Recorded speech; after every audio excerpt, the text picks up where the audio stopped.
இந்த கும்பராசி கும்ப லக்னத்தை சேர்ந்தவங்க தன்னுடைய வாழ்க்கை துணைகிட்ட என்னதான் எதிர்பார்க்கறாங்க அப்படி தன்னை மாதிரியே சகஜமா தன்கிட்ட பழகணும், அறிவுக்கு முக்கியத்துவம் கொடுத்து சிந்திக்கணும். ஒவ்வொரு விஷயமும் நம்ம செய்யற விஷயம் அறிவுபூர்வமா இருக்கணும். அது மாதிரி கலந்து ஆலோசித்து முடிவு எடுக்கணும்.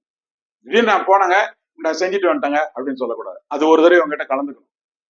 கலந்துட்டு இவங்களும் ஓகே சொல்லிட்டாங்க அப்படிங்கிற மாதிரி இருக்கணும். அது அறிவுபூர்வமா இருக்கணும்.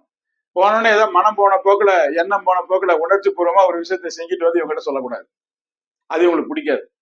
அந்த விஷயத்த திடீர்னு வெளியே போறாங்க, போகும்போது அப்படியே அந்த விஷயத்த முடிச்சிடலாம்னா அதை முதல்ல நம்ம டிஸ்கஸ் பண்ணோமா, முதல்ல அதை பத்தி நம்ம பேசணுமா, இப்ப திடீர்னு ஏன் அந்த ப்ரோக்ராம் உள்ள நுழைக்கிற, திடீர்னு இந்த விஷயத்த ஏன் உள்ள சொல்ற அப்படிம்பாங்க. அதை முதல்ல அவங்கள்ட்ட டிஸ்கஸ் பண்ணி அதை செஞ்சிட்டோம்னா அது பிரமாதமா அதை ஒத்துழைப்பாங்க அதை செய்யறதுக்கு. எப்பவுமே ஊக்கம் குறையாம இருக்கணும், அதான் விரும்புறது. ஊக்கம் இல்லாம இருக்கவங்க, இந்த டல் அடிச்சு இருக்கவங்க, வாழ்க்கையில ஒரு விரக்தி மனப்பான்மையில இருக்கவங்க, வாழ்க்கையே எனக்கு தேவையில்லைன்னு நினைக்கிறவங்க உங்களுக்கு பிடிக்கவே பிடிக்காது. குடும்ப முன்னேற்றத்துக்கு தன்னுடைய வாழ்க்கை துணையா இருக்கணும் அப்படின்னு ரொம்ப விரும்புவாங்க. அதான் அவங்க முக்கியமா எதிர்பார்க்கறது. குடும்ப முன்னேற்றத்திற்கு தனக்கு பக்கபலமா வாழ்க்கை துணை இருக்கணும் அப்படின்னு சொல்லி அவங்க நினைப்பாங்க.